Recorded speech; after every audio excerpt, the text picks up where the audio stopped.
untuk terbitnya matahari di sebelah barat. Tahukah kamu kapan akan terjadi? Dia akan terjadi ketika di mana seluruh pintu taubat sudah ditutup oleh Allah Subhanahu wa taala. Orang yang mau taubat sudah terlambat. Orang yang menyatakan ingin syahadat mau masuk Islam sudah telat. Allah Subhanahu wa taala sudah tidak lagi mendengarkan taubat mereka. Malam kali itu sangat lama, terasa sangat panjang. Kemana perginya matahari?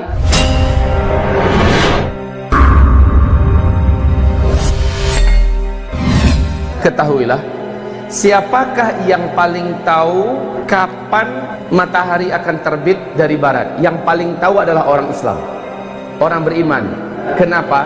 Karena orang beriman ketika itu menghabiskan malamnya dengan tahajud, baca Al-Quran, berzikir. Dia tidur kelelahan, sepuas-puasnya dia tahajud, kemudian dia bangun kembali, dia tahajud kembali, dia berdoa sebanyak-banyaknya berdoa. Padahal tadi tahajudnya orang-orang beriman ya, tahajudnya orang beriman panjang, lama dia berdiri. Setelah itu dia rukuk, lama rukuknya, dia iktidal, lama iktidalnya, dia sujud, lama sujudnya. Begitulah tahajud dia kerjakan. Kemudian setelah assalamualaikum selesai, dia pun berdoa sepuas-puasnya berdoa, berzikir sepanjang-panjangnya zikir, lalu baca Quran sepenat-penatnya, lalu ketiduran lagi. Dilihat hari masih gelap di luar. Kemudian dia terbangun kembali. Setelah terbangun masih gelap seperti tadi. Dia kembali bangkit, sholat lagi seperti tadi. Lalu berdoa lagi, zikir lagi, baca Quran lagi. Kemudian saking lelahnya dia beribadah, tidur lagi. Lalu dia bangun seperti sudah lama sekali tidur. Kemudian dia terbangun masih gelap gulita di luar. Setelah gelap gulita yang begitu panjang di luar, dia lihat ini berarti masih ada waktu untuk sholat tahajud. Dia kembali sholat tahajud. Panjang dia sholat tahajud, Masya Allah, sampai pada saat dimana dia sangat penat. Lalu dia berdoa, berzikir, membaca Al-Quran. Setelah itu dia pun turun ke jalanan. Orang-orang beriman turun ke jalanan, masih gelap gulita. Apa kata orang sesama mereka yang berjumpa di jalanan? Padahal gelap gulita, mereka bawa obor masing-masingnya. Inilah dia tanda-tanda yang pernah kita pelajari. Berarti besok pasti matahari terbit. Orang-orang awam yang udah capek tidur, orang-orang yang memang anti sholat, yang nggak mau ibadah, tapi dia orang Islam, ya, udah banyak tanda-tanda kiamat, tetap aja nggak percaya. Akhirnya kaum muslimin berkumandanglah azan. Siapa yang menyuruh azan? Sang imam. Sang pemimpin menyuruh kumandangkan azan, azan subuh. Allahu Akbar, Allahu Akbar, Allahu Akbar, Allahu Akbar, seterusnya. Ya, kemudian orang berkumpul di masjid, salat subuh berjamaah, imamnya baca panjang. Selesai zikir pagi, rencananya sampai terbit matahari. Ternyata masih gelap gulita setelah itu semua. Sang imam berkata, mungkin tadi terlalu cepat kita mulai azan. Coba lihat, kemana jam tangan perginya? Jam tangan kemana? Obor untuk lihat jam kan ada, kemana jam tangan? Jangan lupa, ini teknologi, semua yang bersifat teknologi sudah selesai. Orang berpatokan hanya kepada matahari. Kemudian kata imam, terlalu cepat kita tadi kumandangkan azan.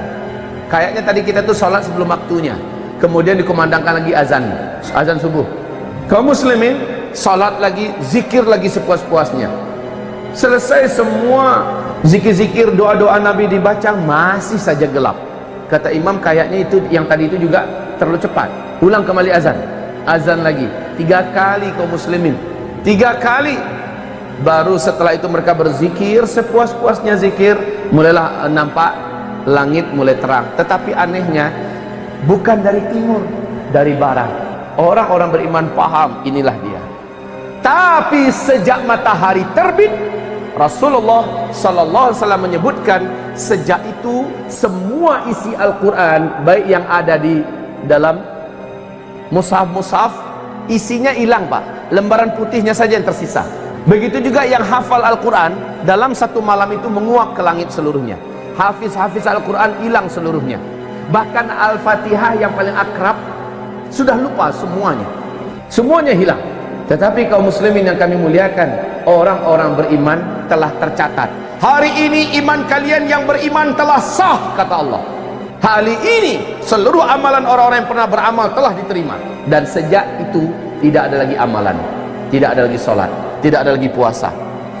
Tapi itu kaum muslimin, matahari hanya terbit setengah hari saja, setengah hari saja.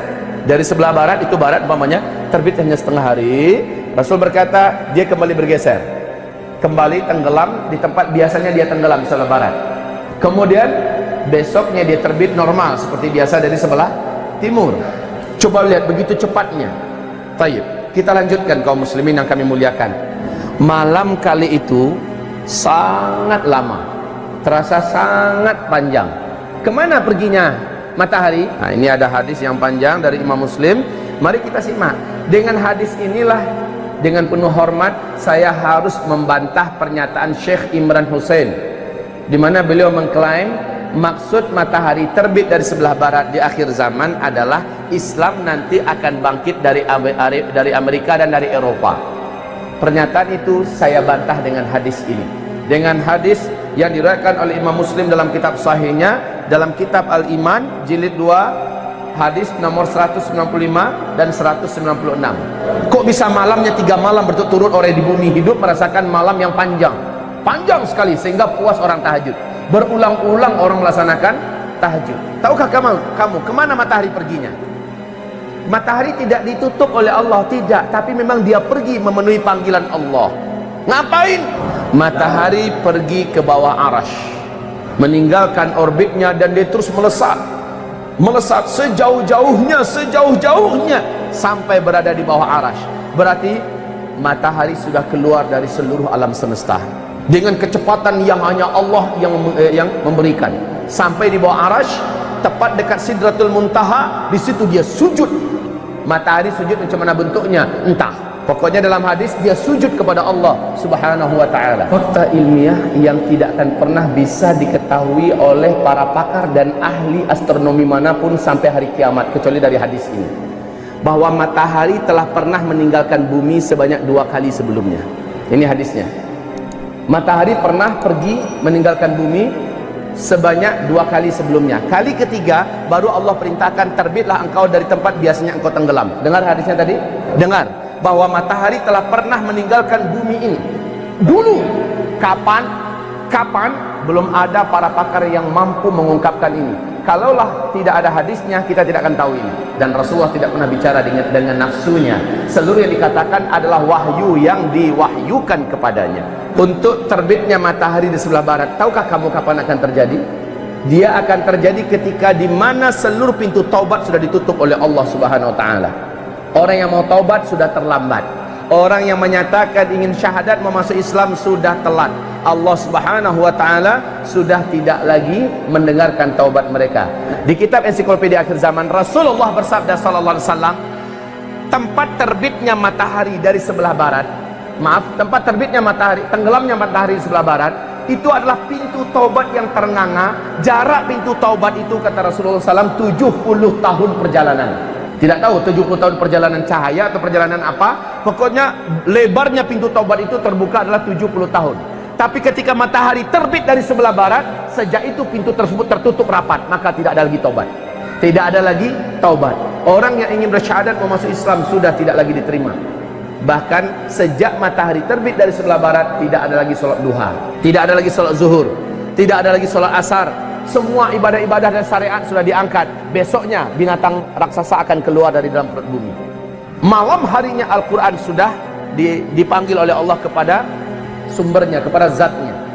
Bahkan catatan, subhanallah, Bapak akan baca nanti hadis, kita dengarkan bersama-sama ya.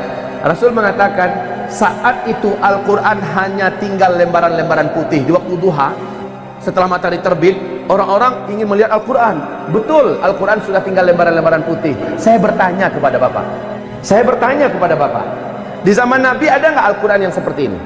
Di zaman sahabat ada nggak Al-Quran seperti ini? Tidak ada. Yang namanya kertas itu kan baru beberapa tahun kemarin yang baru munculnya kan. Nabi mengatakan saat itu Al-Quran sudah tinggal kertas-kertas putih kosong.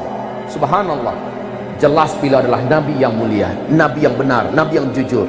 Beliau mengungkapkan ada kertas nanti di akhir zaman. Toh Al-Quran ketika dia diangkat sudah tinggal hanya lembaran-lembaran putih yang kosong. Subhanallah. Allah pada hari di mana matahari terbit dari sebelah barat mengumumkan bahwa hari ini iman orang yang telah beriman sebelumnya sudah sah.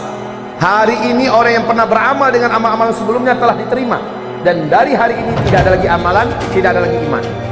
Subhanallah.